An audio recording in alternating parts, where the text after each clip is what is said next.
All right, back here at KPOO San Francisco 89.5 FM. That is the beautiful voice of of Patti Cathcart from the group Tuck and Patti, and they are on the phone right now. Hey, guys.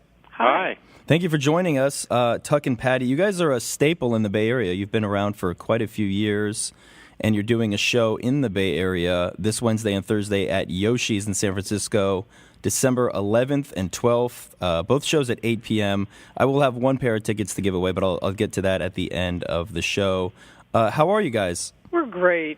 That's good to be home. We've been on the road a lot this year, so it's nice to be able to play in the Bay Area. That's one of my favorite standards right there, Up on the Roof, that you guys covered. You guys do a lot of cover tunes, but you do some original work, and you have many, many albums available on iTunes. I suggest people go there and pick up an album. Yeah, we've got that, and that one that you were playing is a really different one. It was at first only going to come out in Japan. It's called Gift of Love, and there's a really great Bay Area. Everyone knows icon Frank Martin is doing the keyboard work on there, and he joined us because we basically just do the duo all these years. But on that particular album, it was a special project for Japan. Frank joined us on, I think, 4 of the songs, and then we decided to release it in the States, and people really enjoyed it because people don't usually hear us with a band or anything. So it was really fun doing that project. We had big fun with Frank on a tour of Japan that the three of us did together. That's fantastic. Yeah, you guys are all over the world, Asia, Europe, and obviously the U.S. I wanted to ask you, though, Up on the Roof, I've had some friends discuss the meaning of this song. I've had friends say that it means going up to the roof to smoke a joint. What do you guys think? I think the way she talked about it was just, living in New York City. You have a different or twist. Or in any city, and just the one place you can go and relax your mind. Exactly. However that is, however you do that, exactly. But I loved your rendition of it. It's truly beautiful.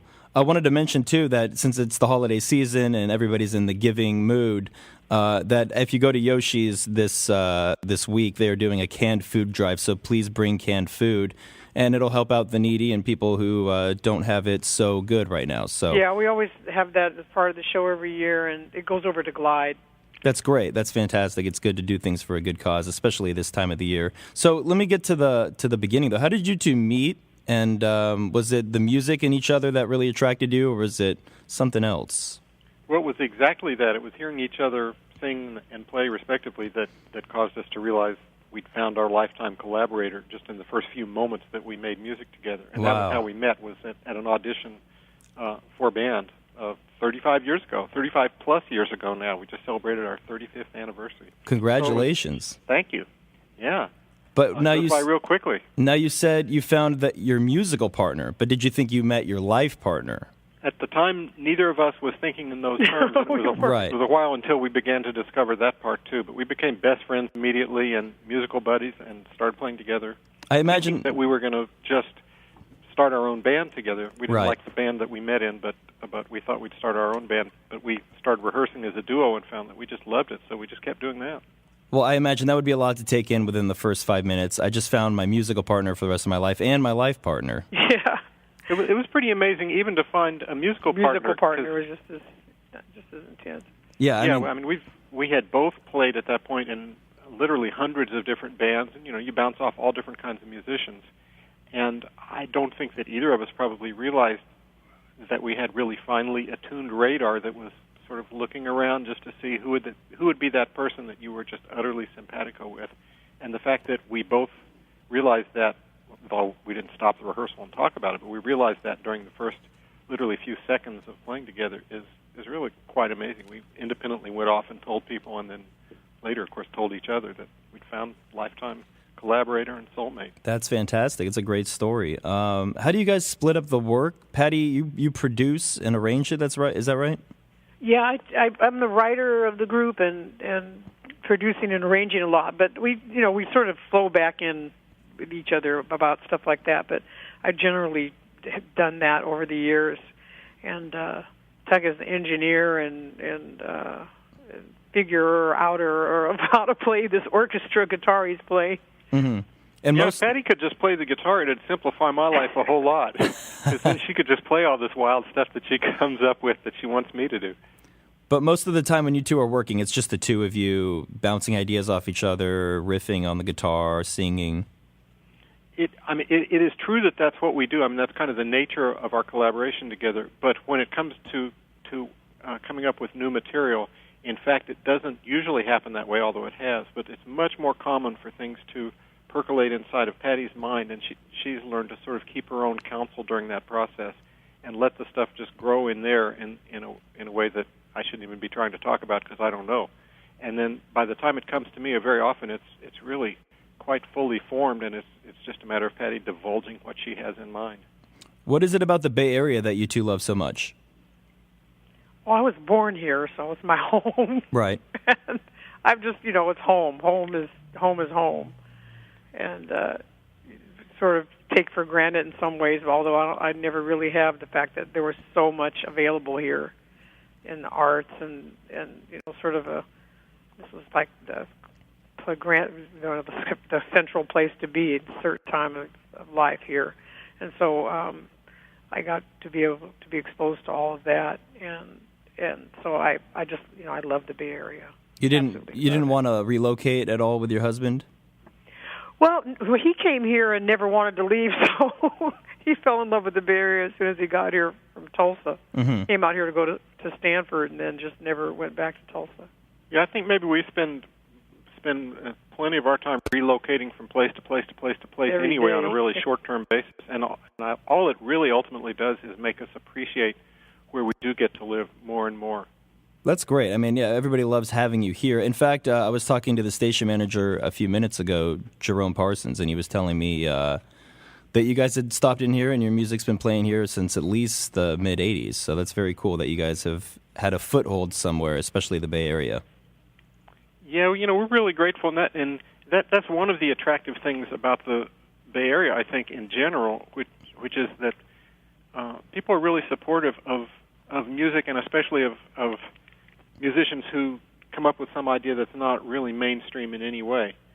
And if you sincerely believe in what you're doing, historically, you will find an audience of people who are fascinated enough to support you as you grow doing that. And that's, from what we've been told, that's clearly not so much the case in so many places, even Right. cities of comparable size. There's something about the Bay Area that's just been really open and supportive for musicians. Well, that's fantastic. You guys do cover a lot of standards. What are some of your favorite to perform? It's hard to say because it's usually the last one we did. But if I'm doing straight ahead like standard, it depends on what kind of standard. Like if it's a Jimi Hendrix standard, like Castles Made of Sand, that's a different standard than a Rodgers and Hart Great American Songbook standard. You do a great version of that Hendrix song, by the way. I've heard that. That's fantastic. Yeah, I love that. So to me, they're sort of standards from different eras. But I'm a Rodgers and Hart fan, so I love singing those tunes there. So just unabashedly romantic and hopeful, and there's no cynicism in any of their tunes, which is just lovely. It's a beautiful thing to be able to sing. I'm sure you sound like you have a very solid, lovely relationship, but you must have arguments about maybe what songs you're going to perform, or cover. We have arguments about everything. Right. Just like every other couple. But what happens when Patti wants to, cover a Van Halen song and Tuck's not okay with that? Well, Patti wins in that case because we kind of decided to go with our strengths. But in fact, that doesn't really come up. It doesn't manifest that way. It's more on a detailed level because we found early on that we really had all the same tastes in what we like to do and what we like to play.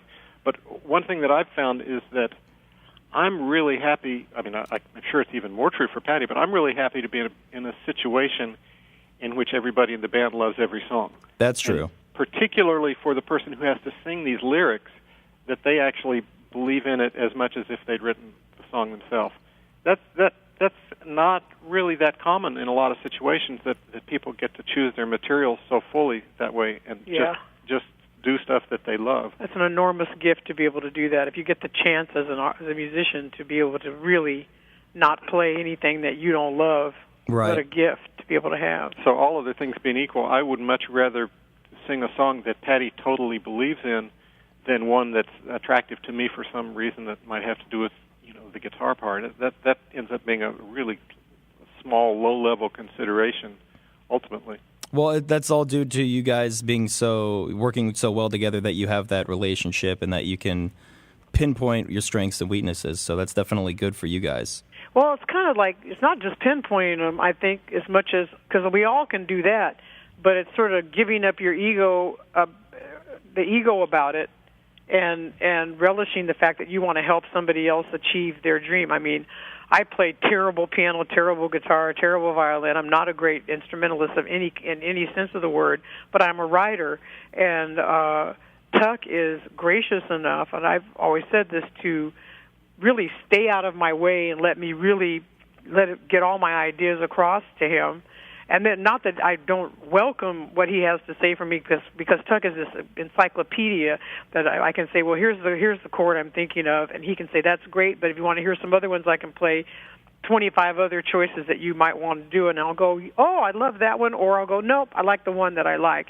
But he's been, it helped me to realize my musical vision, which is really rare for a person who's a non-player to be able to work with someone who lends themselves to that.